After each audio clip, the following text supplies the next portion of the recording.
انا مش عارف ابدا الفيديو ازاي، بس انا شخصيا استخدمت الافتتاح ده في بدايه مسيرتي الشطرنجيه، وفعلا الافتتاح ده حسسني ان انا محترف. لقيت نفسي بغلب في ماتشات كتير، بدات احب الشطرنج اكتر. تعال اوريك ازاي ممكن تكسب بس في 9 نقلات من الافتتاح ده.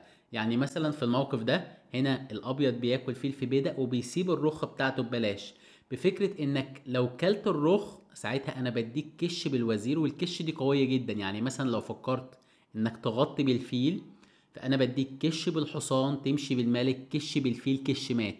ولو فكرت انك ما تغطيش بالفيل في الموقف ده، ما تلعبش بيشوب اي 7 وتفكر مثلا انك تلعب كوين اي 7، فانا بديك كش بالحصان تمشي بالملك، فيل في بدأ بكش تاكل بالملك، بعدين كش بالحصان وباكل الوزير بتاعك. ولو فكرت في الموقف ده بعد نقلة فيل في بيدق انك عشان تمنع الكش دي الاول انت بنفسك بدل ما تاكل الرخ انك انت اللي تديني الكش ملك، بفكرة اني بعد ما بغطي بالفيل بتاكل الرخ بتاعتي. برضو في الموقف ده بتخسر الدور، بلعب لك بيشوب جي 5 طالب الوزير، تمشي بالوزير مثلا بكش ملك، بزيح البيدق تاكل وزير في بيدق، بديك كش بالحصان تمشي بالملك، بمشي بالحصان كش بالكشف تمشي بالملك، وبعدين باكل حصان في بيدق بديك كش مات. بقدر ان انا اكسب الدور بسهوله بس في 9 نقلات. ايه اللي احنا هنتعلمه بالظبط في الفيديو ده؟ هتعلم كل حاجه محتاج تعرفها عن جنبيه الملك. هنا انا ببدا اول نقله اي 4، خصمي بيلعب نقله الاي 5، وهنا انا بلعب اف 4 جنبيه الملك. اللي ما يعرفش يعني ايه كلمه جنبيت، جنبيت يعني انا بضحي ببيدق مقابل ان انا بكسب انتشار. الافتتاح ده قوي جدا، وفي نفس الوقت خصمك مش هيبقى عارف يرد عليه صح. انا هديك كل الردود الصح والغلط بتاعت خصمك. يعني مثلا في الموقف ده انا هتكلم اول حاجه، لو خصمي يفكر ان هو ياكل بيدق في بيدق اللي هو اسمه جنبيت الملك المقبول، او لو خصمك فكر ان هو يلعب مثلا دي 6 ويدافع عن البيدق، طبعا ده اسمه جنبيت الملك المرفوض. او ان هو يلعب بيشوب سي 5 بدل ما يلعب دي 6، لا يلعب بيشوب سي 5 ويسيب لك البيدق بتاعه مش محمي. او ان هو يلعب مثلا نقله النايت سي 6 يحمي البيدق بتاعه، او ان خصم يلعب نقله الدي 5 ويضحي ببيدق بنفسه يعمل جنبيت مضاد. الدنيا سهله وبسيطه، الفيديو متقسم من تحت، كل اللي عليك تعمله دلوقتي انك تنزل تعمل لايك، ده بيساعدنا ان احنا نوصل لاكبر عدد من الناس. ورابط الدراسه لو حابب انك تراجع الافتتاح بعد الفيديو، هسيب لكم رابط الدراسه في جروب التليجرام، رابط طبعا الجروب هتلاقيه في اول كومنت. تعال نبدا باول تفريع واكتر تفريع الناس بتخاف منه، وهو ببساطه اني خصمي ياكل بيدق في بيدق. ليه النقله دي تخوف؟ مبدئيا لان خصمي كسب بيدق، فدي حاجه تخوف. والحاجه التانيه ان انا بلعب بالنار. ليه بلعب بالنار؟ لان الوتر ده هو اضعف وتر في الرقعه. يعني مثلا في الموقف ده انا لو فكرت ان انا العب دي 4 اسيطر على طول على مركز الرقعه، طالب ان انا استرد البيدق. المشكله النقله دي خطيره شويه لان الكش دي قويه جدا. الكش دي انا بضطر ان انا امشي بالملك. لو فكرت ان انا مثلا ازيح البيدق فهو بياكل بيدق في بيدق، لو كلت بالبيدق بياكل الرخه بتاعتي وبخسر الدور. فبالتالي بعد نقله بيدق في بيدق انا لازم العب صح. هنا في الموقف ده انا بلعب نايت اف 3، مش بلعب نقله الدي 4، لا الاول بنتشر بالحصان بمنع الكش بتاعته. وهنا ايه الخطه الاساسيه بتاعتي؟ تعالوا نشوف ايه الفكره الاساسيه بتاعتي لو خصمي مش بيلعب حاجه. يعني مثلا افترض ان خصمي هيفضل يروح ويرجع بالحصان، هفهمكم ايه الفكره الاساسيه للابيض وليه الافتتاح ده لو خصمي مش فاهم كويس هيخسر الدور بسهوله. هنا انا بلعب دي 4 بسيطر اكتر على مركز الرقعه، هيرجع مثلا بالحصان، هلعب بيشوب سي 4 هيطلع بالحصان. انا بوريك الفكره الاساسيه بتاعت الابيض، ببيت يرجع بالحصان، بنط بالحصان، بيجي مثلا بالحصان هنا، وهنا انا باكل فيل في بيدق. وهتشوفوا الضغط قد ايه على بيدق الاف 7. طبعا انا عندي ان انا اكل البيدق، ولكن انا بفهمكم الفكره الاساسيه. هنا الحصان والفيل وكمان الطابيه، كل القطع بتاعتي بتهاجم على بيدق الاف 7. كمان ممكن العب بعد شويه كوين اف 3، فبالتالي بتلاقي الهجوم قوي جدا، بالاضافه اني معايا مركز رقعه قوي، فبتلاقي نفسك بتكسب في كتير من الماتشات. ولكن طبعا خصمي مش هيلعب الكلام ده، مش هيفضل يطلع ويرجع بالحصان.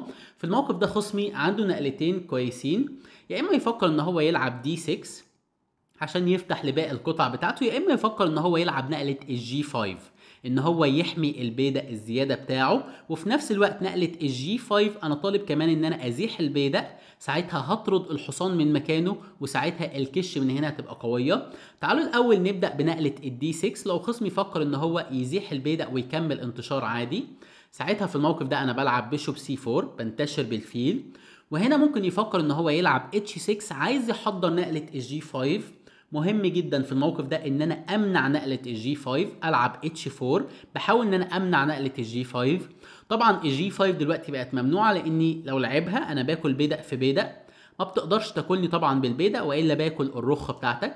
وطبعا ما بتقدرش تاكل بالوزير لان الحصان مهدد الوزير. فبالتالي مهم بعد ال H6 ان انا العب H4، يلعب مثلا نايت F6، طالب البيدق اللي في مربع الاي 4، بنط بالحصان حامل البيدق اللي في مربع الاي 4، بنتشر طبيعي جدا، ينتشر بالحصان. وهنا انا بلعب دي 4، شايفين انتشار في المركز قوي جدا، كل قطع واقفه في افضل مكان. دلوقتي هو لو سابني ولعب اي حاجه مثلا بيشوب اي 7، خلاص انا باكل فيل في بيدق، دوري كويس جدا. ممكن العب بعديها كوين دي 2، ابيت طويل، معايا سيطره على المركز قويه جدا، كل قطع واقفه في افضل مكان. فبالتالي ممكن يفكر ان هو يلعب نايت اتش 5، يحاول ان هو يحمي البيدق. ولكن في الموقف ده انا بلعب نايت دي 5، بنط بالحصان، ضاغط على البيدق اكتر. خلاص النقله الجايه باكل حصان في بيدق، بسترد البيدق، موقفي كويس جدا. لو فكر ان هو ينط بالحصان من هنا انا ما عنديش مشكله، انا بمشي بالرخ عادي خالص. النقله اللي بعديها طالب ان انا اكل فيل في بيدق، كوين دي 2، ابيت طويل، دوري كويس جدا. تعالوا بقى نشوف النقله اللي بتخوف اكتر، وهي نقله الجي 5. في الموقف ده بعد نقله النايت اف 3 ممكن يلعب مش دي 6 ولكن يلعب جي 5 على طول، ويحاول ان هو يحمي البيدق زي ما قلت لكم، ويحاول ان هو يزيح البيدق، يمشي حصاني، وبعدين يديني الكش القويه من مربع الاتش 4. في الموقف ده انا بلعب اتش 4 بنفسي، احاول ان انا اضعف له البيدق ده. طبعا لو فكر في الموقف ده ان هو ياكل بيدق في بيدق، طبعا نقله سيئه جدا لان كل البيادق بتاعتك بقت ضعيفه جدا. في الموقف ده انا مش بسترد البيدق على طول، ولكن ببساطه انا بلعب دي 4، بسيطر على المركز، بيشوب سي 4، بعدين ممكن افكر ان انا اكل فيل في بيدق، انتشر بالحصان بتاعي، وبعدين اطلع بالوزير، ابيت طويل، باجي بالرخ، واحاول ان انا اضغط اكتر على بيدق الاف 7. الفكره الاساسيه للافتتاح ده ان انا اسيطر على المركز، واحاول ان انا اضغط على بيدق الاف 7. فبالتالي في الموقف ده افضل نقله طبعا ان هو يزيح البيدق، يقول لي هات الحصان بتاعك. ولكن في الموقف ده على الاقل بعد ما زاح البيدق ما بقاش عنده فكره ان هو يديني كش من هنا، لان دلوقتي بقى عندي بيدق في مربع الاتش 4، فبالتالي الكش بقت ممنوعه بالرخ. في الموقف ده انا بنط بالحصان، طالب ان انا اكل حصان في بيدق. وخلي بالكم في الموقف ده انا لو نجحت ان انا اكل حصان في بيدق، خلاص انا دوري افضل. ليه دوري افضل؟ لاني مبدئيا النقله اللي بعديها بلعب دي 4، بسيطر على المركز، بالاضافه اني احنا مبدئيا متعادلين في الماتيريال، يعني القطع متساويه. بعد ما باكل حصان في بيدق هيبقى البيادق بتاعته كلها سيئه، فبالتالي دوري افضل بكتير. ولكن في الموقف ده افضل نقله للاسود ان هو يلعب نايت اف 6، ينتشر بالحصان حامي البيدق اللي في مربع الجي 5، وكمان طالب البيدق اللي في مربع الاي 4. هنا انا باكل حصان في بيدق، وزي ما قلت لكم لو فكر انه ياكل حصان في حصان، باكل بالوزير، البيادق بتاعته كلها ضعيفه، انا افضل بكتير منه. فبالتالي افضل نقله للاسود ان هو ياكل حصان في بيدق. على الاقل في الموقف ده حتى لو البيادق بتاعته ضعيفه وموقفه سيء، على الاقل في الموقف ده هو معاه بيدق. في الموقف ده انا بلعب دي 3، بزيح البيدق، طالب ان انا اكل فيل في بيدق. طبعا هو لو سابني رجع مثلا بالحصان، فخلاص انا باكل فيل في بيدق، الدور ده هيبقى افضل ليا لان البيادق بتاعته ضعيفه والانتشار بتاعي افضل. ولكن في الموقف ده افضل نقله للاسود هي انه ينط بالحصان، يقول لي هات الرخ بتاعتك. وفي الموقف ده اللي انتوا شفتوه في المقدمه، هنا انا باكل فيل في بيدق وبضحي الرخ بتاعتي. لو فكر هنا ان هو ياكل حصان في رخ، فانا بديله كش بالوزير. طبعا لو فكر ان هو يغطي بالفيل، فكش بالحصان، تخش بالملك هنا، كش بالفيل، كش مات. ولو فكر ان هو يغطي بالوزير، فانا بديله كش بالحصان. ممنوع انك تاكلني لان طبعا الوزير مربوط على الملك، لازم تمشي بالملك. وهنا نقله قويه، باكل فيل في بيدق، طالب الملك بتاعك، الملك ملوش حمايه، لازم تاكل الفيل.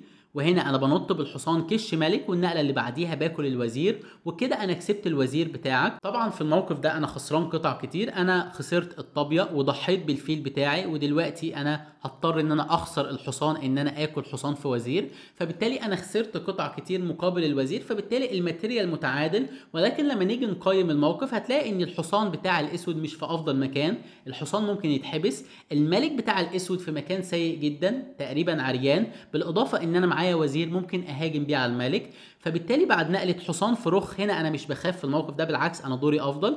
ولكن في الموقف ده ممكن هنا يفكر الاسود ان هو عشان يمنع الكش دي ان هو بنفسه يديني كش ملك. بفكره ان هو يجبرني ان انا اغطي بالفيل وبعدين ياكل الرخ في الموقف ده. ولكن هنا برضو انا بكسب الدور، هنا انا بلعب بيشوب جي 5 طالب الوزير بتاعك، وفي نفس الوقت انا عايز ادي الكش القويه دي. تمشي بالوزير بكش ملك على امل انك تحاول انك تدافع عن الملك. سي 3 هات الوزير بتاعك، تمشي بالوزير كش بالحصان. وهنا لو فكرت انك تمشي بالملك هنا، فانا ببساطة بمشي بالحصان كش بالكشف، تمشي بالملك تاني وبعدين بديك كش مات. لو فكرت برضو انك تغطي بالبيدق، فانا بديك كش بالفيل، تمشي بالملك كش بالفيل كش مات. في جميع الحالات بتاخد كش مات. فبالتالي في الموقف ده بعد نقلة النايت اف 6 ما ينفعش تمشي بالملك هنا، انت مجبر انك تطلع بالملك للمكان السيء ده. وفي الموقف ده الكمبيوتر بيقول لك انه تفوق 10. انا هسيبكم تحللوا الموقف ده وتشوفوا ازاي انا بكسب في الدور ده. تعالوا نخش على التفريع اللي بعده وهو جنبيت الملك المرفوض. افضل طريقه لو عايز ترفض الجنبيت ده انك تلعب بيشوب سي 5، لان هنا انت بتعمل فخر الابيض. فين الفخر الابيض؟ من النقله الثالثه على طول. لو فكرت انك تاكل بيدق في بيدق، طبعا اوعى تعمل كده في دوارك، كده انت بتخسر الدور مباشره. لان في الموقف ده زي ما قلت لكم انت بتلعب بالنار انك تزيح البيدق، لانك انت بتضعف اضعف وتر في الرقعه. في الموقف ده بيديك كش ملك. الكش ملك دي قويه جدا، لاني لو فكرت في الموقف ده ان انا ازيح البيدق، المشكله انه بياكل وزير في بيدق كش ملك، طالب الملك وكمان طالب الرخ، فبالتالي بخسر الدور. ولو فكرت في الموقف ده بعد الكش ملك، خلاص انا مش هزيح البيدق عشان ما ياكلش وزير في بيدق، لا في الموقف ده انا هطلع بالملك. كده انت تبقى عكيت الدنيا اكتر، لانه بياكل وزير في بيدق كش مات. الملك ملوش اي حركه، المربع ده ممسوك بالفيل، فبالتالي دي كش مات. فاذا افضل نقله بعد نقله البيشوب سي 5 هي ان انا اكمل ضغط على البيدق اللي في مربع الاي 5. هنا انا بلعب نايت اف 3، بنتشر بالحصان بتاعي ضاغط على البيدق ده مرتين. بقول له لو فكرت في الموقف ده انك تاكل بيدق في بيدق فاهلا وسهلا، لاني خلاص بلعب دي 4 طالب الفيل بتاعك، والنقله اللي بعديها باكل فيل في بيدق، دوري افضل بكتير وغالبا انا هكسب الدور في الموقف ده. فبالتالي افضل نقله للاسود انه يلعب دي 6 على امل برضو نفس الكلام، لو كلت بيدق في بيدق ياكل بالبيدق، كلت حصان في بيدق نفس الكلام، الكش دي قويه جدا. فهنا طبعا ما ينفعش اكل البيدق، ولكن في الموقف ده بلعب نقله قويه، بلعب سي 3، بركز على الفكره بتاعتي الاساسيه. انا عايز اهاجم على المركز، عايز اخد سيطره كبيره على المركز. وصدقوني في كتير من الماتشات هتكسب بسبب السيطره على المركز دي، لان الدفاع خصوصا على مستوى المبتدئين بيبقى صعب جدا. في الموقف ده انا طالب ان انا العب نقله الدي 4 واسيطر كويس جدا على مركز الرقعه. لو فكر ان هو يلعب نقله النايت اف 6، طالب ان هو ياكل البيدق. ودي دايما نقله بتترد على نقله السي 3، لان زي ما قلت لكم نقله السي 3 ليها ميزه وليها عيب، قلت لكم في فيديوهات قبل كده. الميزه طبعا ان انا عايز احضر نقله الدي 4، ولكن العيب ان انا حرمت نفسي من مربع السي 3. فبالتالي لما بينط بالحصان طالب البيدق ما بقدرش انط بالحصان ادافع عن البيدق. ولكن في الموقف ده انا بلعب نقله قويه، هنا انا بلعب دي 4 بزيح البيدق على طول طالب الفيل بتاعه. لو فكر في الموقف ده انه ياكل بيدق في بيدق، فانا ببساطه باكل بالبيدق. وهنا انت ما عندكش وقت تاكل حصان في بيدق. طبعا عشان تاكل حصان في بيدق انت لازم تهرب بالفيل بتاعك بكش ملك. لو فكرت انك تهرب بالفيل بكش ملك هنا على امل ان انا انتشر بالحصان، وساعتها ممكن تفكر انك تاكل حصان في بيدق بفكره ان الحصان بقى مربوط. ولكن في الموقف ده انا بلعب بيشوب دي 2، ما زلت ما عندكش وقت تاكل حصان في بيدق والا باكل الفيل بتاعك. ولو فكرت انك تاكل فيل في فيل الاول عشان تاكل النقله اللي بعديها حصان في بيدق، فانا الاول باكل حصان في فيل حامل بيدق بتاعي، وخلاص كده انا ما عنديش مشكله، معايا مركز قوي جدا. النقله اللي بعديها بلعب بيشوب دي 3 بدعم المركز اكتر، ببيت وفي وقت من الاوقات بفكر ان انا ازيح البيدق، معايا مركز قوي جدا. فبالتالي في الموقف ده بعد نقله بيدق في بيدق ممكن يفكر هنا الاسود ان هو يرجع بالفيل ما يديش الكش ملك، ولكن خلاص انا بنتشر بالحصان حامي البيدق بتاعي. ممكن افكر بعديها ان انا انتشر بالفيل من هنا ابيت، طبعا الابيض افضل بكتير في الموقف ده. فبالتالي بعد نقله السي 3 ممكن يفكر هنا الاسود ان هو ما يلعبش نقله النايت اف 6، ولكن يحاول ان هو يلعب نقله النايت سي 6، يحاول ان هو شويه يمنع نقله الدي 4. ولكن في الموقف ده انا مش بلعب نقله الدي 4، انا بلعب نقله تانية قويه، بلعب بي 4 طالب الفيل بتاعك، ترجع بالفيل A4 طالب ان انا ازيح البيدق، وساعتها الفيل بتاعك اتحبس، فتضطر في الموقف ده مثلا انك تلعب A6. وهنا انا معايا مساحه كبيره في جناح الوزير. النقلات اللي بعد كده بعمل ايه؟ بلعب بيشوب C4، بنتشر بالفيل، بعدين بزيح البيدق. خلي بالكم بنتشر بالفيل الاول، بعدين ازيح البيدق عشان يبقى الفيل بتاعي بره سلسله البيادق. بعدين بلعب كوين E2. طبعا في الموقف ده بعد ما بنتشر بالفيل وازيح البيدق صعب ان انا ابيت طويل. في الموقف ده لو فكرت ان انا ابيت طويل الملك بتاعي هيبقى عريان مكشوف عليه جامد. ولكن بعد بيشوب C4 D3 انا عايز ابيت قصير. ازاي ببيت قصير؟ بلعب كوين E2، بعدين بلعب بيشوب E3، اقول له تعالى نكسر فيل في فيل، الفيل اللي منعني ان انا ابيت، وبعدين ببيت قصير. وطبعا دور الابيض افضل بكتير. تعالوا نخش على التفريع اللي بعده. تاني طريقه ممكن ارفض بيها جنبيت الملك هي ان انا العب D6، وهي ببساطه ان انا احمي البيدق بتاعي اللي في مربع الاي 5. في الموقف ده انا بلعب نايت C3، بنتشر بالحصان بتاعي في جناح الوزير، بلعب نايت C3. لو فكر طبعا خصمي ان هو يديني الكش ملك فانا ببساطه بلعب G3، ما عنديش مشكله. ولو فكر هنا خصمي ان هو ياكل بيدق في بيدق، خلي بالكم لو ما اكلش بيدق في بيدق خلاص النقله جايه بنتشر بالحصان، وبحاول ان انا العب D4 وهاجم على طول على المركز. ولو فكر في الموقف ده ان هو ياكل بيدق في بيدق، هنا انا بلعب نقله قويه بتبين لك ان انا عايز العب على مكسب. في الموقف ده انا بلعب كوين F3، واحاول ان انا اضغط اكتر على البيدق اللي في مربع الاف 5. دلوقتي انا ضاغط على البيدق ولكن مش عايز اكله مباشره، لا انا عايز العب النقله اللي بعديها. ممكن افكر ان انا العب D4 او D3 كمان، وبعدين اكل فيل في بيدق، وبعدين ابيت طويل، وبعد شويه زي ما قلت لكم احاول ان انا استغل العمود النص مفتوح ده. فبالتالي في الموقف ده بعد نقله الكوين F3 ممكن خصمي يفكر ان هو يحاول انه يدافع عن البيدق ده، انه يلعب كوين H4 كش ملك، لان الكش ملك دي زي ما قلت لكم قويه. لو فكرت في الموقف ده ان انا العب كوين F2 فهو ببساطه بيكسر وزير في وزير وخلاص، ويحاول ان هو يدافع عن البيدق بتاعه. فبالتالي في الموقف ده انا مضطر ان انا العب G3، ولكن انا محضر النقله دي. هنا انا مهدد الوزير بتاعه. لو فكر ان هو يمشي بالوزير فانا ببساطه ممكن اكل وزير في بيدق، او ان انا اكل بيدق في بيدق واسيطر اكتر على مركز الرقعه. فبالتالي افضل نقله هي انه ياكل بيدق في بيدق. باكل بالبيدق بقول له هات الوزير بتاعك. وفي الموقف ده نقله ان بيدق في بيدق النقله دي مش غلط المره دي، لان دلوقتي الرخ محميه. في اغلب الاوقات بتبقى غلط ولكن المره دي محميه لان لعبت كوين F3. دلوقتي انا طالب الوزير بتاعك، انت مضطر انك ترجع بالوزير بتاعك مكانه. لو فكرت انك تلعب مثلا الوزير في مربع الاف 6 فانا بلعب نقله قويه، بلعب نايت D5، طالب الوزير وكمان طالب حصان في بيدق.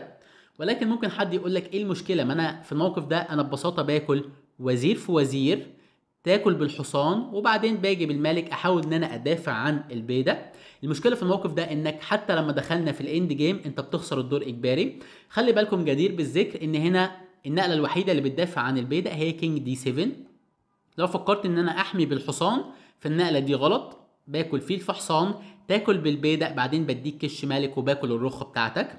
لو فكرت انك تلعب كينج D7 فانا بنط بالحصان الناحيه الثانيه، طالب ان انا اكل حصان في بيدق واكل الرخه بتاعتك. فهنا انت عشان تحمي المربع ده انت مضطر انك تنط بالحصان. وهنا نقله قويه للابيض، رخ في حصان، تاكل بالبيدق. خلي بالكم الكلام ده لان خصمك مش حافظ، وده غالبا اللي هيحصل لان صعب ان حد يحفظ على افتتاح مش بيتلعب كتير.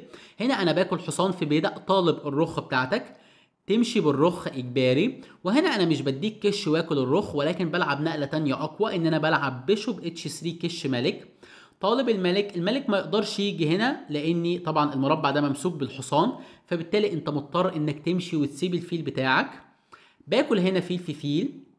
النقله اللي بعديها طالب ان انا اكل فيل في بيدق، او ان انا اكل حصان في بيدق وبعدين اكل الرخ. في الموقف ده طبعا بتخسر الدور. فبالتالي بعد نقله الكوين F3 فكره انك تيجي بالوزير وتحاول انك تدافع عن البيدق بالطريقه دي تجبرني ان انا اضحي بالبيدق، الفكره دي بتفشل. ولو فكرت في الموقف ده انك تلعب G5 وتحاول انك تدافع عن البيدق مباشره، فانا هنا بلعب H4 الفكره المعتاده، بحاول ان انا اضعف لك البيادق بتاعتك.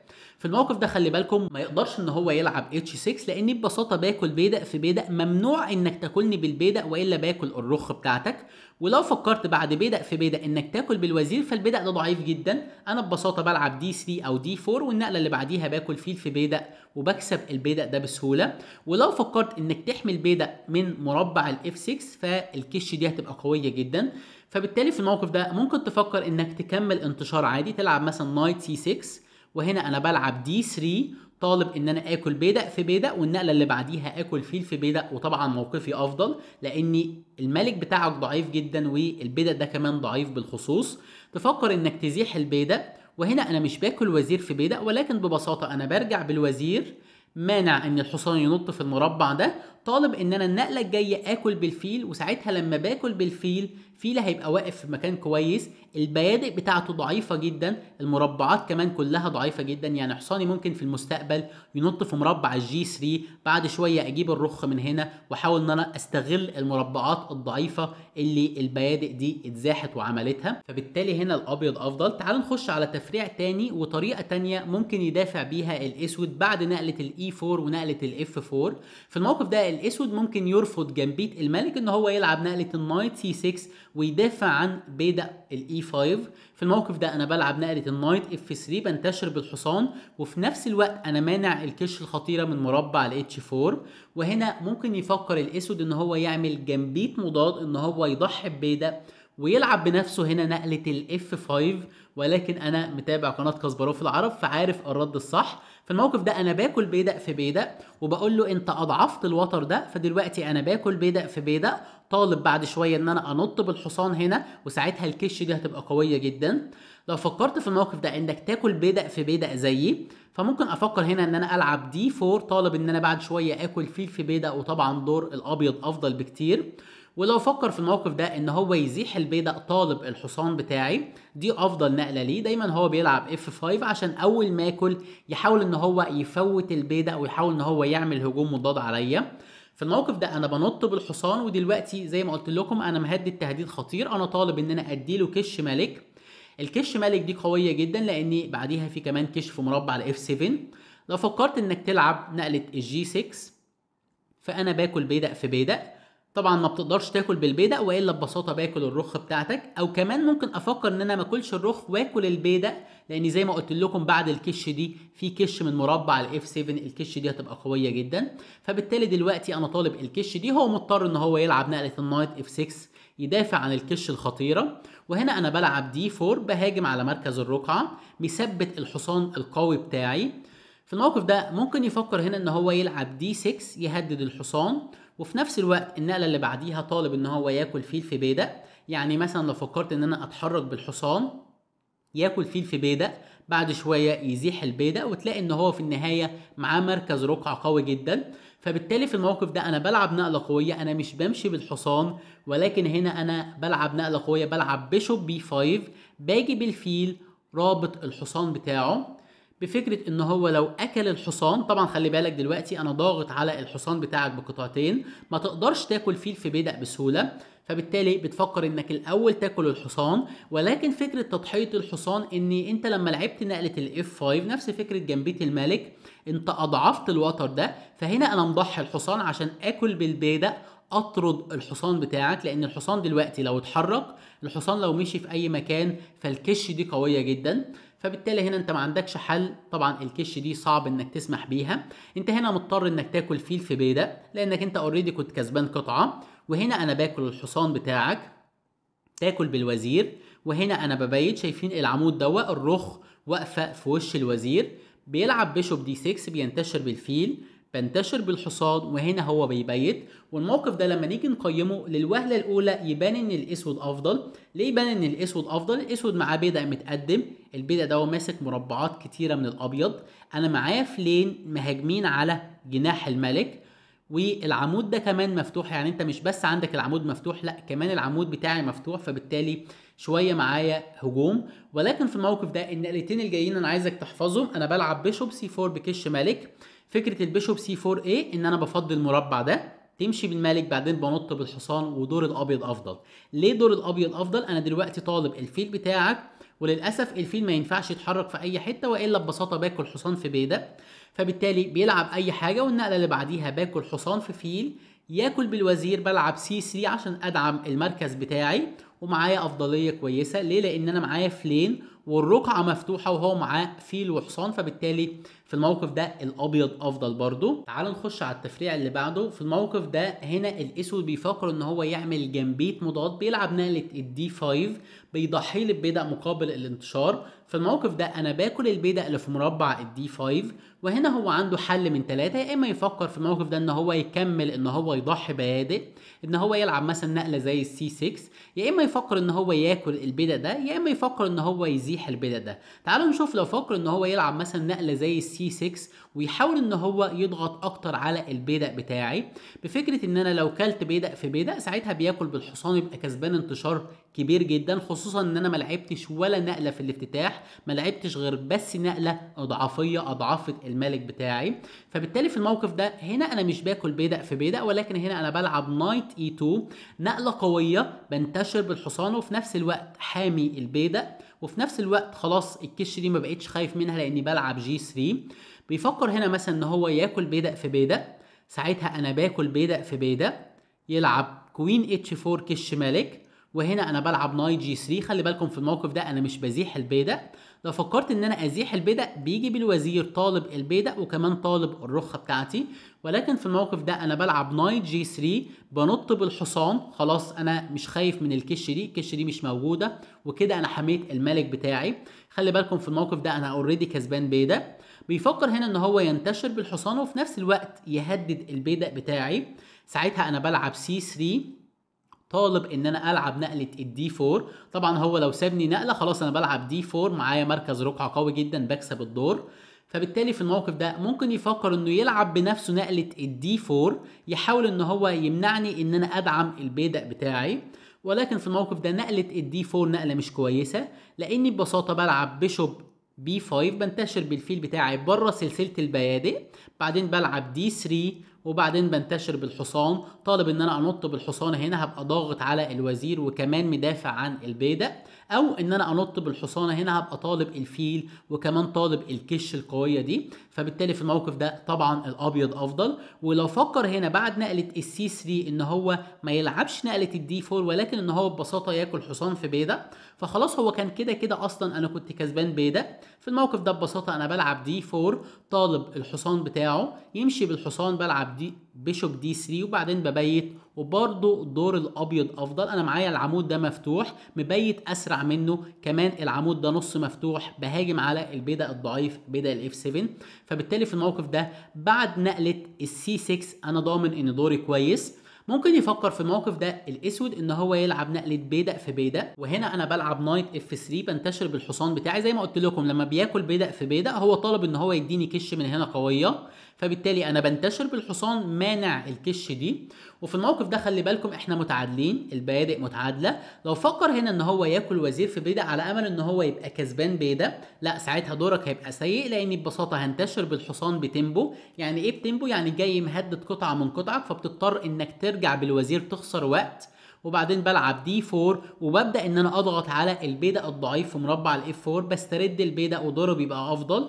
ولو فكر في الموقف ده ان هو ينتشر بالحصان ويحاول ان هو يضغط على البيدق بالحصان، فهنا انا بلعب نقله قويه، بلعب بيشوب بي 5 بكسب وقت. ازاي بكسب وقت؟ ان انا بديله كش ملك وبسرعه عايز ابيت استغل ان ملكه في مركز الرقعه. يعني ايه؟ يعني لو فكر ان هو يلعب مثلا بيشوب دي 7، فانا بسرعه باكل فيل في فيل وبيت قصير. دلوقتي خلي بالكم انا طالب ان انا اديله كش من هنا، العمود ده مفتوح ملكك لسه في مركز الرقعه، دلوقتي انا طالب ان انا العب دي 4 وساعتها باكل فيل في بيدق، لانك لو فكرت انك تحمي البيدق ده هتضطر انك تلعب بيشوب دي 6 وساعتها العمود ده هيبقى ضعيف، فبالتالي الموقف ده صعب انك تلعب فيه. بيشوب دي 6 الرخه هنا قويه جدا، بيشوب اي 7 بلعب دي 4 طالب ان انا اكل فيل في بيدق، وزير في بيدق، فانا الكش دي قويه، نايت سي 3 قويه، الموقف ده دور الابيض افضل. فبالتالي بعد نقله البيشوب بي 5 ممكن يفكر هنا الاسود ان هو يلعب سي 6 ويحاول ان هو خلاص يخلص من البيدق دوا، اني انا اكل بيدق في بيدق، وساعتها هو بيبقى انتشر بقطعه من قطعه. الموقف ده هنا الماتيريال متعادل، يعني القطع متعادله، ولكن المشكله ان الاسود عنده بيدق ضعيف اللي هو بيدق الاف 4، لو كسبت البيدق ده هبقى كسبان بيدق. ساعتها انا بلعب نايت سي 3 بنتشر بالحصان، بيشوب اي 6 بلعب كوين اي 2، باجي بالوزير رابط الفيل بتاعه، ولكن مش فكره ان انا اربط، ولكن فكره ان انا النقله اللي بعديها العب دي 3 بيشوب دي 2 ابيت طويل، وبعدين باجي بالرخ بتاعتي في مركز الرقعه واحاول ان انا احضر نقله الدي 4 واضغط اكتر على البيدق اللي في مربع الاف 4. فبالتالي الموقف ده برضو دور الابيض افضل. شفنا في الموقف ده نقلتين، لو فكر هنا ان هو يلعب سي 6 وعرفنا هنرد ازاي، ولو فكر انه ياكل بيدق في بيدق عرفنا هنرد ازاي. تعالوا نشوف النقله الثالثه، ان هو يزيح البيدق بيمنع ان انا انتشر بالحصان بتاعي في افضل مكان اللي هو مربع الاف 3. ساعتها في الموقف ده انا بلعب نقله مهمه، العب دي 3 طالب ان انا اكل البيدق بتاعه. بيفكر مثلا هنا ان هو يلعب نقله النايت اف 6 يدافع عن البيدق، باكل بيدق في بيدق، طبعا معايا مركز رقعه قوي جدا، طالب النقله الجايه ان انا العب نايت سي 3 انتشر بالحصان وادافع عن المركز بتاعي. فبالتالي هو لازم بسرعه ياكل حصان في بيدق، وفي نفس الوقت هو بيفكر ان هو يديني كش من هنا، لان الكش دي خلي بالكم يعني مثلا لو لعبت اي حاجه مثلا الحصان هنا فالكش دي قويه جدا. يوم ما افكر ان انا ازيح البيدق نفس الفكره، لما يبقى في بيدق هنا المره دي في حصان بياكل حصان في بيدق ما بقدرش اكل والا بياكل الرخه بتاعتي. فبالتالي بعد نقله حصان في بيدق لازم العب نقله النايت اف 3 امنع الكش القويه. وهنا البيدق ده عامل له مشكله، انا كسبان بيدق ولكن كمان البيدق ده عامل له مشكله، هو مش عارف ينتشر بشكل طبيعي بالحصان بتاعه. فممكن يفكر ان هو يلعب سي 6 على امل ان انا لو كلت بيدق في بيدق، هو مبدئيا ما اقدرش اكل بيدق في بيدق لانه ببساطه بياكل وزير في وزير، اكل بالملك وبعدين يديني كش ملك وبعدين ياكل الرخ بتاعتي. ولكن في الموقف ده انا بلعب نقله قويه، بلعب بيشوب دي سي طالب الحصان بتاعه. طبعا الحصان لو رجع لورا خلاص دوري كويس. ولو فكر ان هو ياكل بيدق في بيدق، باكل فيل في حصان، ياكل بالبيدق، وزير في وزير، ياكل بالملك، بنط بالحصان طالب البيدق اللي في مربع الاي 4 وطالب البيدق اللي في مربع الاف 7، يمشي بالملك، باكل حصان في بيدق، دخلنا اند جيم ما دام كسرنا وزره، دخلنا نهايه الدور. والموقف ده طبعا انا اوريدي كسبان بيدق فبالتالي انا بكسب الدور. ولكن السؤال المهم دلوقتي، ده افتتاح هجومي بالابيض، هل ممكن اوصل لموقف هجومي زي كده ولكن بالاسود وانا بلعب تاني واحد؟ ممكن توصل. الفيديو اللي شايفه قدامك الافتتاح مليان افخاخ بالاسود، في 10 افخاخ، هسيبكم تتفرجوا عليه واكتبوا لي في الكومنتات اذا كنت بطل من الابطال اللي متابعيننا لحد دلوقتي. هتابع الكومنتات بتاعتكم واشوفكم على خير ان شاء الله. الى اللقاء.